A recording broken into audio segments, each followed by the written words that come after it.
I came with fire. The champagne bubbles caught the restaurant's amber light like tiny diamonds, and Lila raised her glass with that practiced smile she'd perfected at 1,000 charity galas. I knew that smile. It was the one she used when she wanted something expensive. "Jason makes real money," she said, her voice carrying just enough volume for the couple at the next table to hear. "You'll be fine." I sat there in my Tom Ford suit, the one she'd picked out last Christmas, watching my wife of 8 years deliver my execution with the grace of a socialite cutting a ribbon. The restaurant hummed with the quiet conversations of Manhattan's elite. And here I was, Ethan Cole, Chief Operating Officer of Meridian Capital, being dismissed like a failed investment. "If you're sure," I said, keeping my voice gentle. No scene. No protest. I'd learned long ago that Lila thrived on drama, fed on it like oxygen. Denying her that satisfaction was the first small victory. My phone buzzed against the white tablecloth. Board options review, Carr, tomorrow 9 a.m. Jason Carr. The same Jason who was apparently making real money and had swept my wife off her feet with his swagger and his Tribeca penthouse. Lila leaned forward, her diamond earrings, the ones I'd bought her for our 5th anniversary, catching the light. "I've already moved my things to Jason's place. My lawyer will be in touch about the apartment and the assets." "Of course," I said, reaching for my water glass. My hand didn't shake. 20 years in finance had taught me to control my reactions, even when my world was collapsing in real time. She blinked, clearly expecting more of a fight. "That's it? That's all you have to say?" I studied her face. The face I'd fallen in love with at a Columbia alumni mixer 9 years ago. She'd been radiant then, ambitious and hungry in a way that had excited me. Now that same hunger had devoured our marriage. "What would you like me to say?" "I don't know, something, anything." Her voice cracked slightly, the first genuine emotion she'd shown all evening. I could have said a lot of things. I could have reminded her that Jason Carr was one of our investors, that he'd signed his partnership agreement just 6 months ago. I could have mentioned that his buy-in had come with some very specific clauses about conduct and conflicts of interest. Instead, I pulled out my phone and opened a secure document. Conduct and Conflict Ryder Carr. The language was crystal clear. "Undisclosed consideration constituting egregious breach of fiduciary duty shall result in immediate termination and asset clawback." Lila was gathering her purse, her movements sharp and efficient. "I'll be at the Harbor Foundation Gala next week. Try not to make it awkward." "Wouldn't dream of it," I said. She paused at the edge of our table, something flickering across her face that might have been regret. "Ethan, have a good evening, Lila." After she left, I sat alone for another 10 minutes, watching the steam rise from my untouched coffee. The other diners continued their conversations, completely unaware that they'd just witnessed the end of my marriage and the beginning of something else entirely. I paid the check and walked out into the October night. The cool air hit my face like a slap, and for just one moment, one exhale, I let my mask drop. Then I smiled. It wasn't the practiced smile of a corporate executive or the patient smile of a betrayed husband. It was the smile of a man who'd been underestimated. 6 months earlier, I'd been in my corner office on the 32nd floor of the Meridian building, reviewing partnership agreements when Jason Carr had strutted in like he owned the place. He was everything I wasn't. Loud, flashy, the kind of guy who wore expensive watches and talked about his weekend in the Hamptons. "Ethan, my man!" He grabbed my hand in one of those aggressive handshakes meant to establish dominance. "Ready to make some serious money together?" I gestured to the chair across from my desk, noting how he'd immediately started examining the art on my walls, cataloging value. "Let's go through the terms one more time." The partnership agreement was 47 pages of carefully crafted language, and Jason's attorney had skimmed it like a magazine. That should have been my first warning. The Conduct and Conflict Rider was buried on page 39 in subsection 12C, written in the kind of dense legal prose that made most people's eyes glaze over. "If he strays, you own him," my counsel had murmured after Jason and his lawyer had left. "He won't read the footnotes," I'd replied. And he hadn't. The signature was bold and confident, the pen strokes of a man who'd never met a contract he couldn't charm his way out of. But charm didn't mean much when it came to federal ethics violations. Now, 3 blocks from the restaurant where my marriage had just ended, I pulled out my phone and scrolled through 6 months of carefully documented irregularities. Jason had been pushing side letters with clients, offering considerations that weren't properly disclosed, using his position at Meridian to leverage deals that benefited his personal portfolio. The CFO had flagged it early. Carr's getting creative with his client relationships, he'd told me during a routine compliance review. Might want to keep an eye on that. I'd kept more than an eye on it. I'd built a case file that would make a prosecutor weep with joy. My phone rang as I reached the corner of 5th and Broadway. The caller ID showed Sam Rhodes, Jason's ex-girlfriend, though I suspected there was more to that story. Ethan, I heard about tonight. News travels fast. In our circle, it travels at the speed of Instagram. Her voice was dry, controlled. I'm sorry. Are you? There was a pause. Jason's not what he appears to be. I know exactly what he is. Do you? Because I have records, Ethan, bank statements, invoices, some very interesting correspondence between Jason and his offshore accounts. I stopped walking. Why are you telling me this? Because some people deserve what's coming to them, and some people deserve justice. The line went quiet, except for the sound of traffic. Finally, she spoke again. The Harbor Foundation Gala is next week. Jason's planning to announce some big new venture with Lila on his arm. Might be interesting if someone had better news to share. What kind of news? The kind that comes with proper documentation and regulatory approval. The kind Jason never bothered to get. After she hung up, I stood on the corner for another 5 minutes, watching the city flow around me like water around a stone. Then I opened my contacts and started making calls. The Harbor Foundation Gallery buzzed with the kind of controlled energy that came from mixing wealthy donors with open bars. I'd arrived alone, which immediately drew glances from the usual suspects. The social climbers who fed on gossip like sharks scenting blood. Lila was holding court near the Monet, her red dress catching the gallery lights as she gestured animatedly to a circle of admirers. Jason stood beside her, one possessive hand on her lower back, the other wrapped around a tumbler of what looked like aged whiskey. They made a striking couple, I had to admit. Jason's silver hair and expensive suit complemented Lila's brunette elegance perfectly. They looked like they belonged together, like they'd been designed by the same luxury brand. Quite a performance, said a voice beside me. I turned to find Sam Rhodes studying the same scene, a glass of white wine in her hand. She was beautiful in an understated way. Sharp cheekbones, intelligent eyes, the kind of woman who didn't need to announce her presence because her confidence did it for her. You came, I said. I told you I had records. Did you think I was bluffing? She reached into her clutch and pulled out a small flash drive. Bank transfers, shell company formations, some very creative accounting. Jason's been building a house of cards, and your wife is about to become collateral damage. I slipped the drive into my jacket pocket. Why help me? Because Jason destroyed my career when I asked too many questions about his finances. Because he's been using Meridian's reputation to legitimize deals that would make a mob accountant blush. And because... She paused, watching as Lila threw her head back in practiced laughter.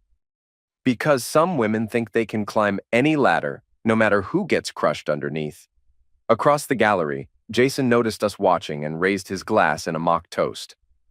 The gesture was pure arrogance, the kind of territorial display that alpha males use to mark their territory. He's richer, Sam said quietly. Or just more leveraged? That depends on his covenants. She smiled for the first time that evening, and it transformed her entire face. I like you, Ethan Cole. I like your timing. We moved through the gallery like a well-rehearsed dance, stopping to admire paintings and exchange pleasantries with other guests.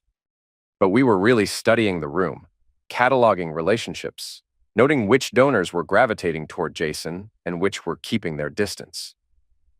The Pemberton account, Sam murmured as we paused in front of a Picasso sketch. Jason's been billing them for services through a shell company he owns.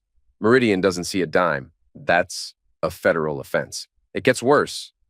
The Morrison Foundation, the Blackwood Trust, the entire East Coast Cultural Preservation Initiative, he's been skimming management fees for 2 years. I felt something cold and precise settle in my chest. This wasn't just about my marriage anymore. This was about every investor who'd trusted Meridian with their money. Every client who'd believed in our reputation for ethical dealings.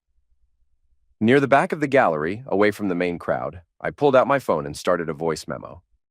Action items. Initiate compliance audit, review all car-client relationships, prepare ethics committee documentation.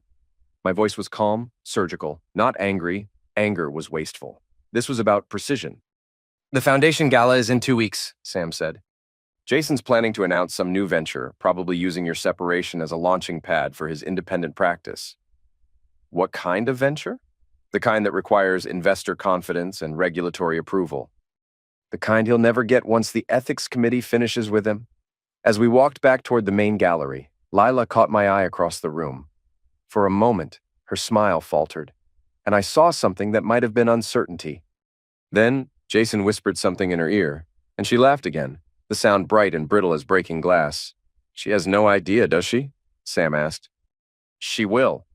My law firm occupied 3 floors of a glass tower in Midtown, and at 7 a.m. on a Tuesday, the conference room felt like a war room.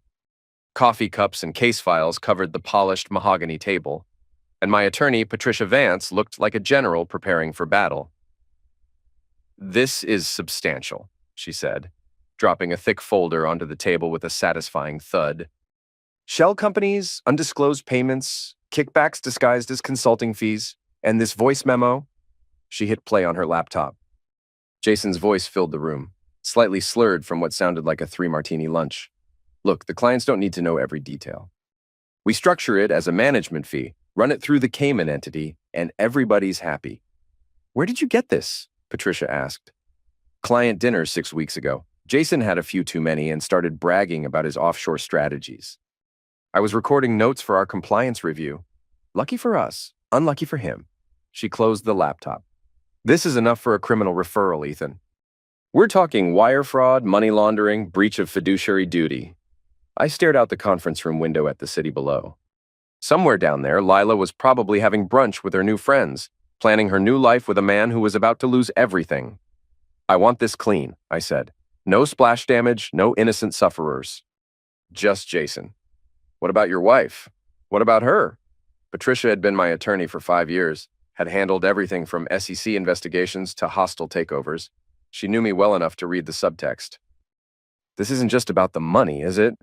It's about trust, about consequences. I turned back to face her. About what happens when people think they're untouchable. 2 hours later, I was sitting across from Sam Rhodes in a coffee shop near the Met. She'd brought her own files, bank statements, email printouts, photographs of documents that Jason had apparently been careless enough to leave lying around his apartment. He kept everything, she said, sliding a manila envelope across the small table. Invoices for services never rendered, correspondence with offshore banks, even a handwritten note about hiding assets from the IRS. I examined the documents, feeling that cold precision settling deeper in my chest. This is thorough. I'm a curator, Ethan. I'm trained to catalog and preserve things, even things that other people would rather forget. Why keep all this? Her laugh was bitter. Insurance. I knew what kind of man Jason was, even when I was sleeping with him. Women like me learn to protect ourselves. The coffee shop hummed with the quiet conversations of morning customers, and for a moment we sat in silence, 2 people bound together by a common enemy. There's something else, Sam said finally. The Harbor Foundation Gala next week. Jason's planning to announce his new venture, something called Meridian East. He's been telling potential investors that he's breaking away to start his own fund, using our client relationships, and your wife as his trophy co-founder. Apparently, she's been positioning herself as some kind of cultural investment expert. I almost laughed. Lila's expertise extended to spending money on art and organizing charity auctions. The idea of her managing investments was like putting a socialite in charge of a nuclear reactor. He's going to humiliate himself, I said. Only if someone doesn't stop him first. Sam leaned forward. The ethics committee meeting is scheduled for Thursday. If you move fast, you can have him removed before he ever gets to make his announcement. I pulled out my phone and typed a quick message to Patricia. Convene emergency ethics committee meeting. All documentation ready for immediate presentation. Her response came back within minutes. Thursday, 2 p.m., conference room A. Come prepared for war. As I walked Sam to the subway, she touched my arm. Ethan, when this is over, when Jason's gone and your wife realizes what she's lost. What then? I looked at her, really looked at her, for the first time since this whole thing started. She was asking about possibilities, about what might happen when the dust settled and we were both free from the wreckage of our previous relationships. Then we see who we are when we're not defined by other people's mistakes. She smiled and disappeared down the subway stairs, leaving me alone on the sidewalk with my phone buzzing with messages from Patricia, from the compliance department, from board members, who were finally starting to ask the right questions about Jason Carr. The Meridian boardroom felt different on Thursday afternoon. The same floor-to-ceiling windows, the same mahogany table, the same leather chairs. But the atmosphere was charged with the kind of tension that preceded corporate executions. Jason sat at one end of the table, his usual swagger replaced by something that looked suspiciously like panic. His attorney whispered urgently in his ear, while Patricia arranged her evidence like a prosecutor preparing for a closing argument. 5 board members, 3 compliance officers, and the general counsel, all of them looking at exhibits projected on the wall-mounted screen in neutral, damning fonts. Exhibit A, Patricia said, clicking to the first slide. Bank transfer of $2.3 million from the Morrison Foundation to Cayman Isle Holdings, LLC, a shell company owned entirely by Jason Carr. Services listed as Cultural Preservation Consulting. No contract on file with Meridian. No oversight. No approval. Jason's attorney cleared his throat. My client was pursuing legitimate business opportunities. Exhibit B. Patricia clicked again. Voice recording from September 15th, in which Mr. Carr explicitly describes hiding management fees from clients. Jason's voice filled the room again. Run it through the Cayman entity, and everybody's happy. I watched Jason's face as he heard his own words played back to the room. The color drained from his cheeks, and his hands clenched into fists on the table. This is taken out of context, he said, his voice strained. I was describing a hypothetical scenario. Exhibit C. Patricia was relentless. Email correspondence between Mr. Carr and Offshore Banking Solutions, dated October 2nd, detailing the establishment of 3 additional shell companies for the purpose of, quote, optimizing client fee structures without regulatory oversight. The board members exchanged glances. These were serious people, former CEOs, respected investors, people who understood that reputation was everything in our business. Through the glass wall, I could see Lila in the reception area, her face pressed to her phone, probably trying to figure out why Jason's building access had been revoked that morning. The recommendation, Patricia continued, is immediate termination for cause, asset freeze pending investigation, and referral to the Securities and Exchange Commission for possible criminal prosecution. Jason shot to his feet. This is BS. You can't.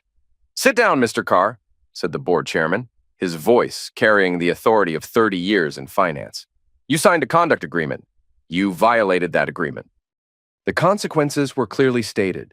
The vote was unanimous. Immediate termination, forfeiture of partnership shares, and activation of the clawback clause that would recover every penny Jason had stolen from our clients. As security escorted him from the building, Jason turned back to look at me through the conference room glass. His expression was pure hatred, the look of a man who'd just realized he'd been outplayed by someone he'd underestimated. I felt my phone buzz with a text from Sam. Is it done? Phase 1 complete, I typed back. An hour later, I was standing at my office window, watching Jason argue with Lila on the sidewalk 32 floors below. Even from that distance, I could read their body language, his desperate gestures, her growing alarm as she began to understand what had happened. My assistant knocked on the door. The Wall Street Journal is on line 3. They're asking about the Carr termination. Tell them we have no comment at this time, but that a full statement will be available tomorrow morning. She paused in the doorway. Sir, your wife called. She'd like to speak with you. I'm in meetings all afternoon. After she left, I pulled out my phone and opened my contacts. Patricia had given me the number for a reporter at the Financial Times, someone who specialized in ethics violations and white-collar crime. This is Ethan Cole, I said when he answered. I have a story for you. By 6 p.m., the first articles were already online. Meridian Capital terminates senior partner for ethics violations. Investment firm discovers million-dollar fraud scheme. Carr investigation triggers SEC inquiry. My phone rang constantly. Reporters, board members, clients who wanted to know if their investments were safe. I took the important calls and let the rest go to voicemail. At 7, Patricia called with an update. The SEC is opening a formal investigation. The U.S. Attorney's Office is interested. And Jason's other clients are starting to ask questions about their own accounts. How bad is it for him? Career over, reputation destroyed, possible criminal charges. Oh, and his ex-wife's divorce attorney just filed for an emergency asset freeze. After I hung up, I sat in my dark office and looked out at the city lights. Somewhere down there, Jason was probably calling in favors, trying to salvage what was left of his life. And Lila was probably realizing that her grand new adventure had just turned into a nightmare. My computer chimed with an email from Sam. Dinner tomorrow? I think we should discuss next steps. I typed back, looking forward to it. The photographs hit the gossip blogs at exactly 11:47 a.m. on Friday. Lila and Jason on the sidewalk outside his building, her face twisted with rage, his hands raised in what looked like either surrender or desperation. Lovers quarrel or business disaster, read the headline on page 6. The caption was even better. Socialite Lila Cole and disgraced investor Jason Carr have heated exchange outside Tribeca penthouse. I was reading the article when my assistant buzzed in. The Financial Times reporter is here for your 2 p.m. Interview. James Morrison was everything I'd expected from his byline photo. Sharp suit, sharper questions, and the kind of digital recorder that captured every inflection. He'd done his homework too. The questions came fast and precise. Mr. Cole, how long were you aware of Mr. Carr's allegedly fraudulent activities? Our compliance department flagged irregularities 6 months ago. We conducted a thorough investigation before taking action. Was your decision to terminate Mr. Carr influenced by his relationship with your estranged wife? I met his eyes directly. Jason Carr was terminated because he violated his fiduciary duties to our clients and breached his conduct agreement with Meridian Capital. Personal relationships had no bearing on our decision. But the timing reflects our commitment to acting swiftly when we discover potential fraud. Our clients' interests come first, always. After he left, I pulled up the afternoon trading reports. Meridian's stock had actually gained 3 points since the termination announcement. The market liked decisive action, liked knowing that we policed our own ranks. Patricia called at 4 with another update. Jason's largest client just requested an immediate audit of their account. Apparently, they're missing about $800,000 in management fees that were supposed to be reinvested. How's his legal situation looking? Criminal referral goes to the U.S. attorney next week. His civil attorney's already talking about plea agreements.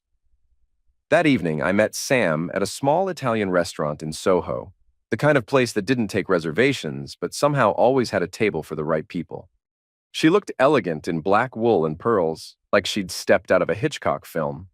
You look like a man who's had a good day, she said, raising her wine glass. Justice has a certain appeal. We talked about art, about her work at the Metropolitan Museum, about everything except the elephant in the room. It wasn't until dessert arrived that she brought up Jason. He called me this afternoon, she said. Begging, mostly. Wanted me to testify as a character witness. What did you tell him? I told him that character witnesses are supposed to have good things to say about your character. I laughed, actually laughed, for the first time in days. And Lila? According to my sources at the Harbor Foundation, she's been making frantic calls to board members, trying to distance herself from Jason's business dealings. Too late for that. Sam reached across the table and touched my hand. Ethan, what you did this week, it was necessary, but be careful it doesn't consume you. What do you mean? Revenge is like a pill. The first hit feels incredible, but you always need more to get the same high. I looked at her across the candle-lit table, this woman who'd helped me destroy the man who'd destroyed her own career. What if it's not about revenge? What if it's about justice? Then you stop when justice is served. But even as I nodded, I knew I wasn't ready to stop. Jason was finished. Career over, reputation destroyed, legal troubles mounting. But Lila was still out there, still playing her social games, still believing she could spin her way out of any situation. My phone buzzed with a text message. Unknown number. This isn't over, Ethan. I know what you did. I know why you did it. And I'm going to make sure everyone else knows too. L. I showed the message to Sam. She read it, then looked up at me with something that might have been concern. She's going to fight back, she said. Let her try. But as we walked out into the cool October night, I was already planning my next move. The Harbor Foundation Gala was 2 weeks away, and Lila would be there, probably trying to salvage her reputation and her social standing. It was time to remind her that some ladders, once pulled away, couldn't be climbed again. The Harbor Foundation's annual gala was Manhattan society at its most polished, a carefully choreographed display of wealth, influence, and charitable goodwill held in the museum's soaring Great Hall. Crystal chandeliers cast warm light over women in designer gowns and men in custom tuxedos, all of them moving through the space like pieces on a very expensive chessboard. I arrived with Sam on my arm, and the reaction was immediate. Conversations paused, heads turned, and I could practically feel the speculation crackling through the room like static electricity. Ethan Cole, the cuckolded husband, showing up with Jason Carr's stunning ex-girlfriend. The symbolism was too perfect for the gossip columnists to ignore. Lila stood near the museum's famous Egyptian sarcophagus, holding court with a smaller crowd than usual.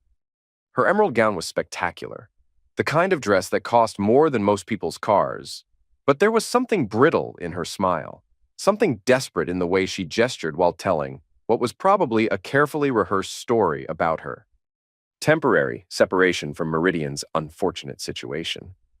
"She's working the room hard," Sam murmured as we accepted champagne from a passing waiter.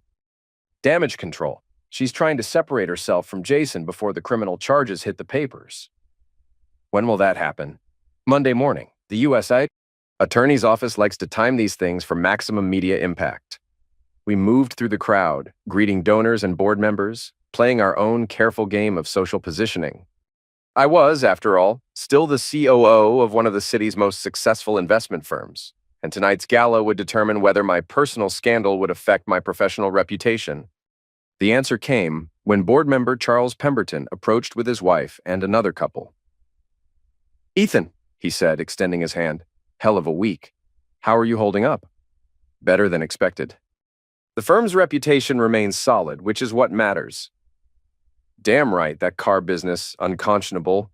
Thank God you caught it when you did." Mrs. Pemberton touched Sam's arm. "Miss Rhodes, I loved your exhibition on contemporary sculpture. Will you be joining us at the Meridian table this evening?" The question carried layers of meaning. Sitting at the Meridian table was tantamount to a public declaration of alliance, both personal and professional. "I'd be honored," Sam replied. As the Pembertons moved away, I felt my phone vibrate with a text from Patricia. "Criminal indictment unsealed, Monday 9 a.m. Fraud, money laundering, tax evasion, 23 counts total." I showed the message to Sam. She read it and looked across the room at Lila, who was now deep in conversation with Harbor Foundation Chairman David Whitmore. "She doesn't know yet," Sam said. "She will." The evening's program began with cocktails and silent auction bidding, followed by dinner and the presentation of the Foundation's annual awards. I'd been invited to present the Ethics and Philanthropy Award, a piece of timing so perfect it felt like divine intervention. But first, there was an announcement to make. During the cocktail hour, I found myself at the podium, looking out at 300 of Manhattan's most influential people. In the audience, Lila had moved closer to the front, clearly expecting some kind of public humiliation or emotional breakdown. Instead, I smiled. "Ladies and gentlemen, I'd like to share some exciting news about Meridian Capital's future." The room quieted, conversations trailing off as people turned their attention to the stage. Despite recent challenges involving a former partner's ethical violations, Meridian remains committed to responsible investing and transparent client relationships. To that end, I'm pleased to announce a new joint venture with the Morrison Cultural Trust, led by Dr. Samantha Rhodes. Sam stood as applause rippled through the room. She looked radiant under the gallery lights, every inch the accomplished professional she was. The Morrison Meridian Cultural Investment Initiative will focus on ethical arts funding and cultural preservation, I continued. Dr. Rhodes brings 20 years of expertise in cultural asset management and a commitment to transparent, accountable investing. More applause. I caught Lila's eye across the room and saw her face go pale as she realized what was happening. The Morrison Trust had been Jason's largest client, the one that was now missing $800,000 in management fees. Furthermore, I said, Meridian Capital will be implementing the industry's most stringent ethics and transparency standards, developed in consultation with federal regulators and designed to ensure that our clients' interests always come first. As I left the podium, I felt my phone buzzing with notifications. The business press was already picking up the story, and my assistant was fielding calls from journalists wanting more details about the new venture. During dinner, I sat between Sam and board member Margaret Chen, watching as Lila worked her way around the room like a woman trying to plug a dozen leaks with 10 fingers. Every conversation seemed to go badly. Donors who'd been friendly last month were now polite but distant. Board members who'd once sought her advice were suddenly very busy. The final blow came during the awards presentation. As I handed over the Ethics in Philanthropy Award to a children's hospital CEO, the recipient made an impromptu comment about the importance of partners who share our values and accountability. The message was clear. In the new post, Jason, landscape reputation mattered more than connections, and ethical behavior trumped social climbing. After the ceremony, as guests filtered out into the October night, Lila approached our table. She looked beautiful and desperate, like a drowning woman reaching for a life preserver that kept floating just out of reach. "Ethan," she said, her voice carefully controlled, "congratulations on your new venture." "Thank you." She looked at Sam, then back at me. "I was hoping we could talk privately, about the apartment, about everything. My attorney will handle the property division." "That's not what I meant." For a moment, her mask slipped, and I saw something that looked almost like regret. But then her phone buzzed with what was probably another crisis to manage, and the moment passed. "Enjoy your evening, Lila," I said. As she walked away, Sam leaned close to my ear. "That was elegant. Surgical. It's not over yet." But even as I said it, I could feel something shifting inside me. The anger that had driven me for weeks was giving way to something colder, more calculating. Jason was finished, but Lila was still playing the game, still believing she could charm her way back to the top of the social ladder. It was time to show her what happened when someone pulled that ladder away. Sunday night, my apartment felt like a museum after closing time. Elegant, expensive, and utterly empty. I'd been deleting old photographs from my phone, a methodical process that should have been more emotional than it was. Instead, it felt like updating a database, removing outdated entries from my personal archive. Lila at our wedding, radiant in white silk. Delete. Lila at the Met Gala, posing beside a Rothko. Delete. Lila on vacation in Tuscany, laughing at something I couldn't remember. Delete. The intercom buzzed at 9:47 p.m. "Mr. Cole, your wife is here to see you." I almost told the doorman to send her away, but curiosity won. What could Lila possibly have to say that she hadn't already said through her divorce attorney? She appeared at my door 10 minutes later, and it was clear she'd been crying. Her makeup was smudged, her usually perfect hair disheveled, and she clutched a small purse like it contained the last of her dignity. "Thank you for seeing me," she said. I stepped aside to let her in. She moved through the living room, our living room until recently, like a ghost revisiting the scene of her former life. "You redecorated." "I removed some things." She sank onto the sofa where we'd spent countless evenings watching movies, arguing about politics, planning our future. Now it felt like furniture in a hotel lobby, functional, but devoid of meaning. "Jason's been arrested," she said without preamble. "I heard. 23 federal charges. His attorney says he's looking at 15 to 20 years. I poured myself a scotch and didn't offer her one. What do you want, Lila?" She looked up at me with red-rimmed eyes. "I want to know if you're happy now. I'm satisfied with the outcome." That's not the same thing.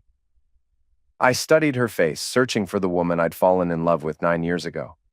She was still there, buried under layers of ambition and disappointment, but she felt like a stranger wearing my wife's skin. "You destroyed him," she continued. "Systematically, methodically. You set him up and then watched him fall. I documented his crimes and reported them to the appropriate authorities." "Don't," her voice cracked. "Don't give me corporate speak. This is me, Ethan. I know you. I know what you're capable of when someone crosses you." She was right, of course. Jason's destruction hadn't been an accident or a matter of simple justice. It had been a campaign, carefully planned and flawlessly executed. But acknowledging that would have been like confessing to a crime I wasn't sure I'd committed. "He stole from our clients," I said. He violated his fiduciary duties. He committed federal crimes. What did you think would happen? I thought you'd fight for me. The words came out as barely a whisper. I thought you'd at least try to win me back. Win you back from a man who was embezzling millions? Win you back with what? Flowers and dinner reservations? She stood and walked to the window, looking out at the city lights that had once seemed so full of promise. I made a mistake, Ethan. A terrible mistake. But you've become someone I don't recognize. I've become someone who doesn't pay for other people's ladders. She turned around, confusion flickering across her face. What does that mean? It means I'm done enabling your social climbing. Done funding your charity galas and gallery openings and designer dresses. Done pretending that your friendships aren't transactions and your love isn't conditional on my net worth. That's not fair. Fair, I laughed, but there was no humor in it. You left me for a criminal, Lila. You chose flash over substance, crime over character, and now you want me to feel sorry for you because it didn't work out? She moved toward me, desperation making her movements sharp and uncoordinated. I can fix this. We can fix this. Jason's gone, and I know I was wrong, and— Stop! The single word hung in the air between us like a blade. She froze, her hand extended toward me, her mouth still open around whatever plea she'd been about to make. It's over, Lila. The marriage, the life we built, the woman I thought I knew, all of it. Over. She stared at me for a long moment, tears streaming down her face. Then she reached into her purse and pulled out something small and gold, her wedding ring. I've been carrying this around for weeks, she said, placing it on the coffee table between us. Thinking maybe, hoping that— Keep it, I said. Sell it. Whatever you want. I don't want the money. I want my husband back. Your husband died in that restaurant 2 weeks ago. You killed him with a champagne smile. She flinched like I'd slapped her. You're cruel. I'm honest. There's a difference. After she left, I stood at the window for a long time, watching the traffic flow along Fifth Avenue like blood through arteries. My phone buzzed with a message from my attorney. DA's office called. They want to discuss Jason's cooperation in a larger investigation. Looks like he was part of something bigger. I typed back, schedule the meeting. Then I opened my laptop and started researching the Harbor Foundation's donor database. If Jason had been part of a larger scheme, it was possible that Lila's social circle had been compromised as well. It was time to find out how deep the corruption went. Monday morning arrived gray and cold, with the kind of October wind that stripped leaves from trees and reminded everyone that winter was coming. I stood outside the federal courthouse in Lower Manhattan, watching news vans set up for what would undoubtedly be a media circus. Jason's arraignment was scheduled for 10 a.m., but the real drama would come later in the day when his attorney filed a wrongful termination suit against Meridian. It was a desperate Hail Mary, claimed that he'd been fired for personal reasons rather than criminal behavior, but it was all he had left. Patricia met me at the courthouse steps, looking like a general prepared for battle. His attorney's going for the scorched earth approach, she warned. They'll claim you fabricated evidence that the termination was motivated by jealousy over your wife. Let them try. They will. And they'll put Lila on the stand to testify about your marriage, your character, your alleged vindictive nature. I adjusted my tie and checked my watch. Good. I want her under oath. The arraignment itself was perfunctory. Jason pleaded not guilty to all 23 counts, his attorney made noise about fighting the charges, and the judge set bail at $2 million. Jason's family posted bond, but the damage was done. By noon, every financial news outlet in the country was running the story. The wrongful termination hearing was scheduled for 2 p.m. in civil court, and Jason's attorney, David Sterling, came out swinging. Your Honor, he began, this case isn't about ethics violations or criminal behavior. It's about a jealous husband who used his corporate position to destroy the man who stole his wife. I sat at the plaintiff's table with Patricia, watching Sterling pace in front of the judge like a prosecutor making his closing argument. He was good, expensive, and experienced, but he was working with a weak hand. Mr. Cole discovered his wife's relationship with my client and immediately began a campaign of harassment and intimidation designed to destroy Mr. Carr's career and reputation. Patricia stood to object, but the judge waved her down. I'll hear the argument, counselor. Sterling pulled out his first exhibit, a timeline that supposedly showed the correlation between my discovery of Lila's affair and the initiation of the ethics investigation. The evidence will show that Mr. Cole knew about these alleged irregularities for months, but took no action until his personal life was affected. That's not ethical compliance. That's personal revenge. When it was Patricia's turn, she walked to the evidence table and picked up a thick folder. Your Honor, this is Mr. Carr's Meridian Capital Conduct Agreement, signed by him 6 months ago. Page 39, subsection 12C, clearly states that any undisclosed conflicts of interest constitute grounds for immediate termination. She clicked a remote, and the wall-mounted screen filled with bank records. These are transfers from client accounts to shell companies owned by Mr. Carr.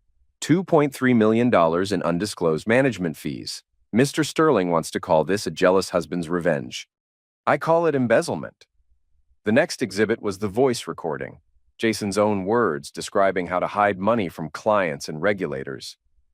Mr. Carr recorded himself committing federal crimes, Patricia continued. Mr. Cole simply did his duty as a corporate officer by reporting those crimes to the appropriate authorities. Sterling tried to recover with character witnesses, colleagues who testified about Jason's philanthropy, his community involvement, his dedication to clients.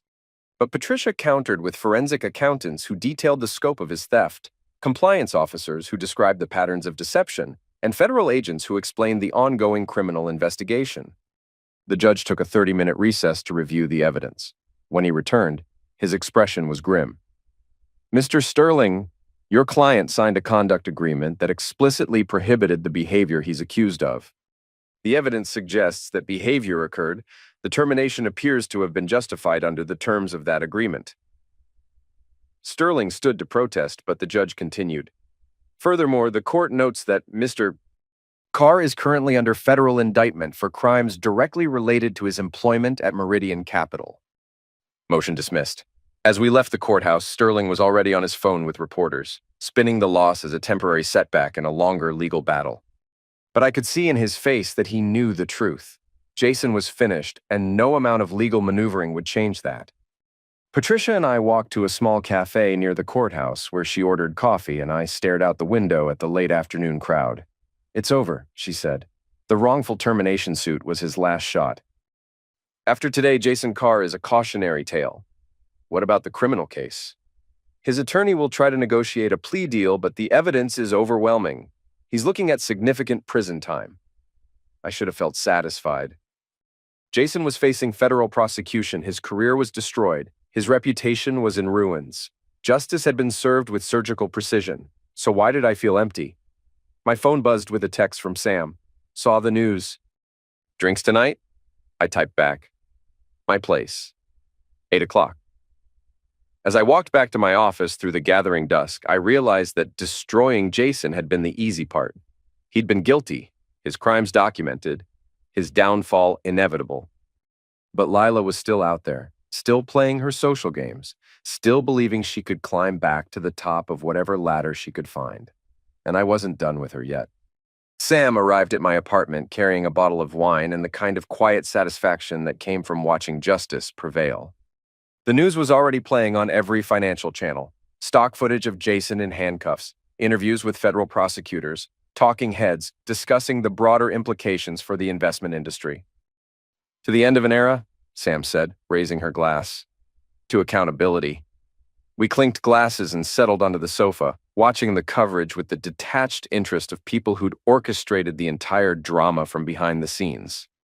How do you feel? She asked. Tired, satisfied, empty. I paused, searching for the right word. Complete, maybe. The lead story on CNN shifted to broader coverage of white-collar crime prosecutions, and there was Jason's mugshot filling the screen. The swagger replaced by something that looked like shell shock. 23 counts, Sam murmured. His attorney says he might cooperate in a larger investigation. Apparently, the scheme goes deeper than just our clients. The FBI thinks Jason was part of a network that's been operating for years.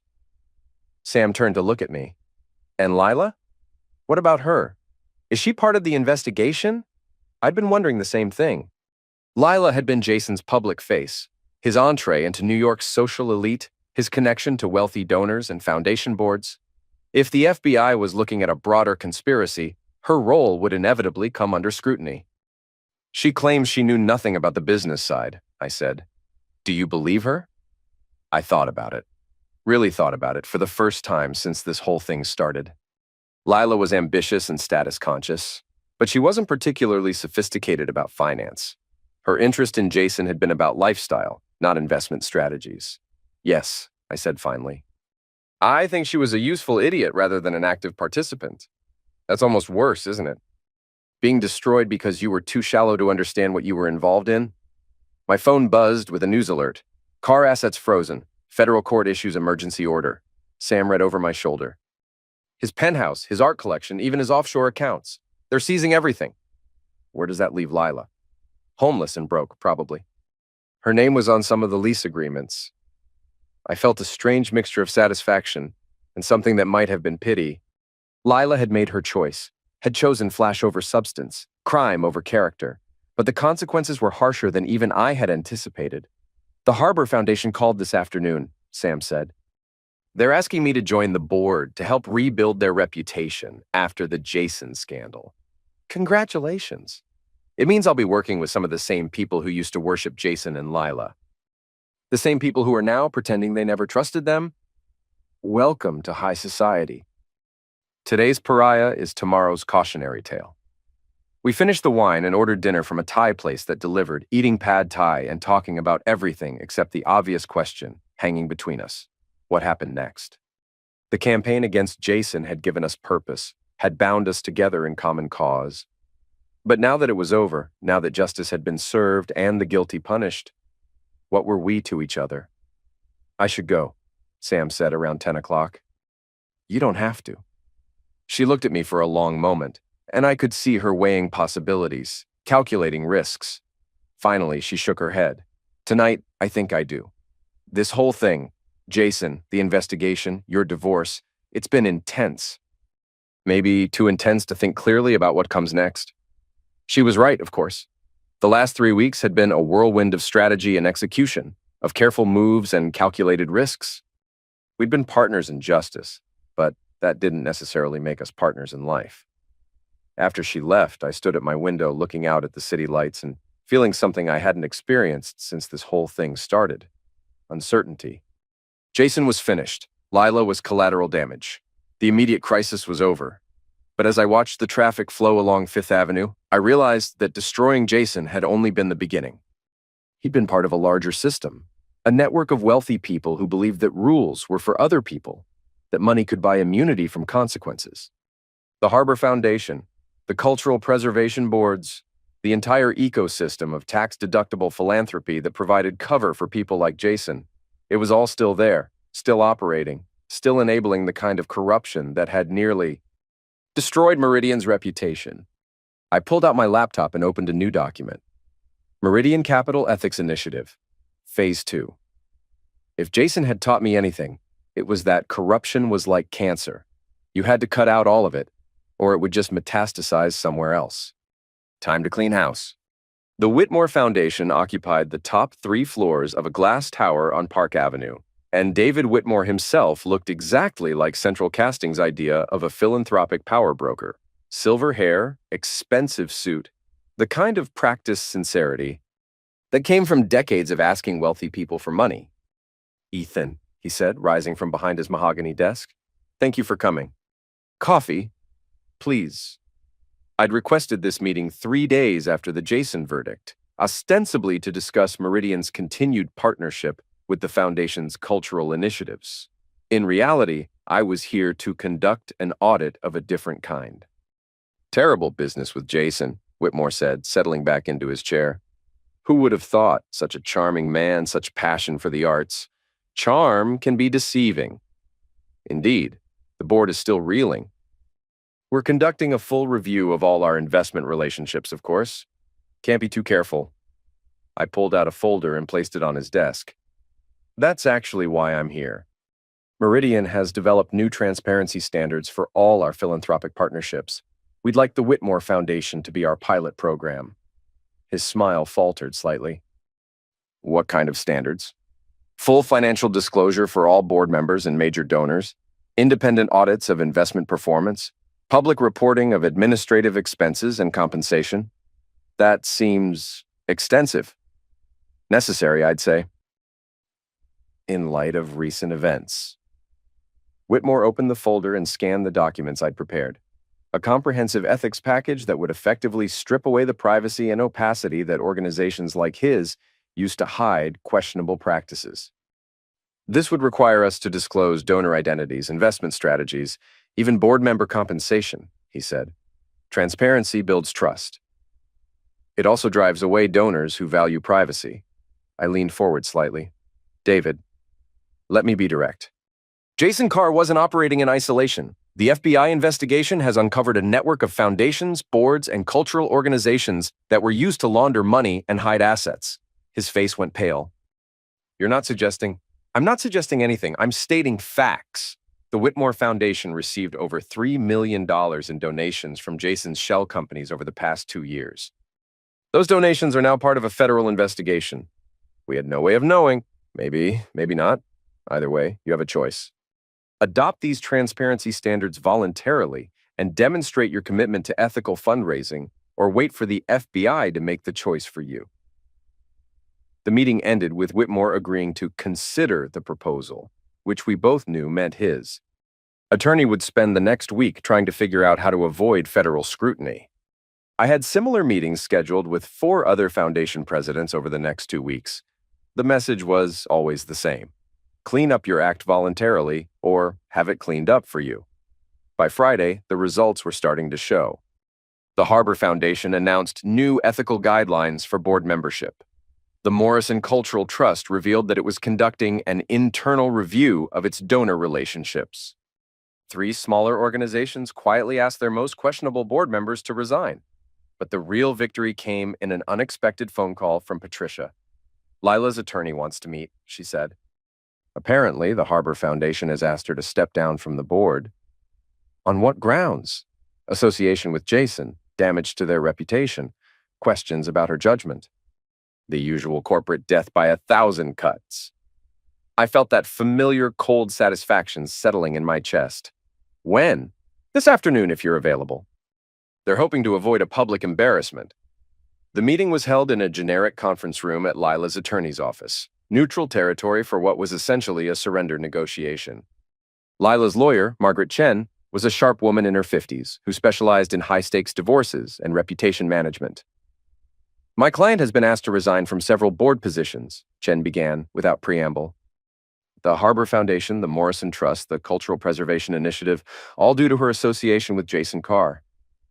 That's unfortunate, Patricia replied. The timing suggests coordination. A systematic campaign to destroy my client's reputation and livelihood. I spoke for the first time since entering the room. Your client chose to associate with a federal criminal. Choices have consequences. Lila, who had been silent throughout the opening exchanges, finally looked up from her hands. You did this. You destroyed Jason, and now you're destroying me. I'm not destroying anything. I'm revealing what was already there. I had nothing to do with Jason's crimes. But you had everything to do with choosing him over integrity, over character, over the man who actually loved you. Chen cleared her throat. Mr. Cole, my client is willing to expedite the divorce proceedings and waive any claim to marital assets in exchange for your agreement to cease any further interference in her professional relationships. What interference? The Harbor Foundation cited concerns about her judgment, specifically regarding her relationship with you and Jason. The Morrison Trust mentioned questions about her ability to maintain appropriate professional boundaries. I almost smiled. The foundation boards weren't responding to any pressure from me.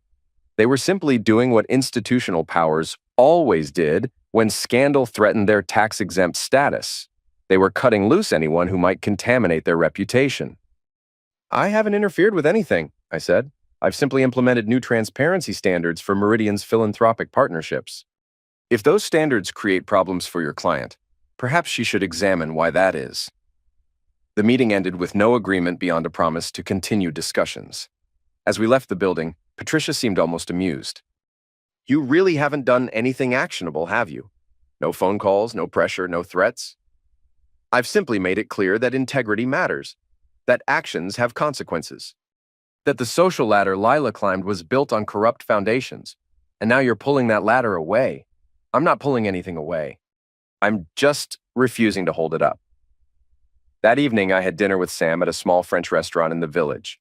She'd been following the foundation's scandals in the press and understood exactly what was happening. The ecosystem is collapsing, she said over wine and coq au vin. All the boards and trusts and cultural organizations that provided cover for people like Jason, they're all scrambling to distance themselves from anyone who might bring scrutiny. Good. And Lila? Lila built her entire identity around her social connections. Without those connections, she's just another divorced socialite with expensive taste and no income. Sam studied my face in the candlelight. Do you feel sorry for her? I thought about it, really thought about it. No. I feel sorry for the woman I thought I married, the woman who turned out to be an illusion. And what happens now? Now we see who survives the audit. But even as I said it, I knew that my part in this particular story was nearly over. Jason was finished, Lila was marginalized, and the corrupt system that had enabled them both was slowly being cleaned up by federal investigators and nervous board members. The question was, what came next? 3 weeks later, I stood in the same boardroom where Jason's destruction had begun, but the atmosphere was completely different. The emergency board meeting had been called to discuss Meridian's new position as an industry leader in ethical investing, and the mood was celebratory rather than funereal. The Morrison Meridian Cultural Investment Initiative has attracted over $50 million in new commitments, reported our head of business development. Investors are specifically citing our transparency standards and ethical oversight as deciding factors. Around the table, board members nodded approvingly. In the space of a month, we'd transformed a potential scandal into a competitive advantage, positioning ourselves as the responsible choice for investors who wanted to avoid the kind of reputational damage that Jason's crimes had inflicted on other firms. The SEC has also approached us about serving as a model for new industry regulations, added our general counsel. They want to use our ethics protocols as a template for mandatory compliance standards. I signed the formal policy package that would govern all of Meridian's operations going forward. Mandatory disclosure of conflicts of interest, independent audits of all client relationships, public reporting of compensation and expenses, and zero tolerance for the kind of corner cutting that had made Jason's crimes possible. The same glass-walled boardroom that had witnessed Jason's downfall was now the site of Meridian's transformation into something cleaner, more accountable, more sustainable. After the meeting, I walked to my office and found Sam waiting in the reception area, looking elegant in a charcoal wool dress and holding what appeared to be champagne. Celebrating something? I asked. The Harbor Foundation just announced my appointment as their new ethics officer, she said. Apparently, they need someone with experience in accountability and transparency. Congratulations. We walked out onto the building's observation deck, 32 floors above the city, and looked out at Manhattan stretching toward the harbor. The October afternoon was crisp and clear, with the kind of light that made the city look like a photograph in an expensive magazine. It's finished, isn't it? Sam said. Jason's in federal prison, Lila's been exiled from her social circle, and the entire system that enabled them is being reformed. The easy part is finished. She looked at me with raised eyebrows. That was the easy part? Jason was guilty. The evidence was overwhelming. His destruction was inevitable once someone decided to act on what everyone already knew. And the hard part? I thought about the question as we stood there watching the city flow around us like a living organism. Below us, millions of people were going about their daily lives, working, striving, making the small choices that added up to character. The hard part is building something better, making sure this doesn't happen again. Creating systems that reward integrity instead of punishing it. Sam moved closer to me at the railing, close enough that I could smell her perfume and feel the warmth of her presence. And us? What happens with us? It was the question I'd been avoiding for weeks. Throughout the campaign against Jason, throughout the systematic dismantling of the corrupt network that had enabled him, Sam and I had been partners united by common purpose. But now that the war was over, what were we to each other? I don't know, I said honestly. We've been through something intense together, something that creates its own kind of closeness. But I'm not sure if what we have is real or just the adrenaline of shared victory, she smiled. Only one way to find out, which is time, patience. The chance to discover who we are when we're not defined by what we're fighting against. A text message interrupted the moment. Patricia, letting me know that Jason's sentencing had been scheduled for next month. 15 to 20 years, assuming he cooperated with the broader federal investigation into financial fraud in the philanthropic sector. Justice, Sam said, reading over my shoulder. Justice, I agreed. But as we stood there watching the sun set over Manhattan, I realized that justice was just the beginning. The real work, building something better, creating systems that couldn't be corrupted, ensuring that the next generation of investors and philanthropists operated with integrity rather than just ambition, that work was just getting started. My phone rang. Unknown number. Ethan Cole. Mr. Cole, this is Agent Sarah Martinez with the FBI's Financial Crimes Unit. We'd like to discuss your role in the broader investigation into philanthropic fraud. Would you be available to meet next week? I looked out at the city lights beginning to twinkle in the gathering dusk, then at Sam standing beside me with her champagne and her new position and her quiet strength. I'll be available, I said. As we walked back inside, Sam touched my arm. Ready for the next phase? I thought about Jason in his federal prison cell, about Lila in whatever diminished life she was building from the wreckage of her social ambitions, about all the corrupt foundations and compromised board members who were scrambling to clean up their acts before the FBI knocked on their doors. Most of all, I thought about the choice I'd made in that restaurant 3 months ago when Lila had delivered my execution with a champagne smile. I could have fought for her, could have tried to win her back with flowers and promises. Instead, I'd chosen something harder and more permanent, the decision to stop paying for other people's ladders. Ready? I said. The city spread out below us like a balance sheet finally balanced, like a ledger where assets and liabilities were clearly marked and honestly reported. It wasn't perfect, it never would be, but it was clean, and that was enough.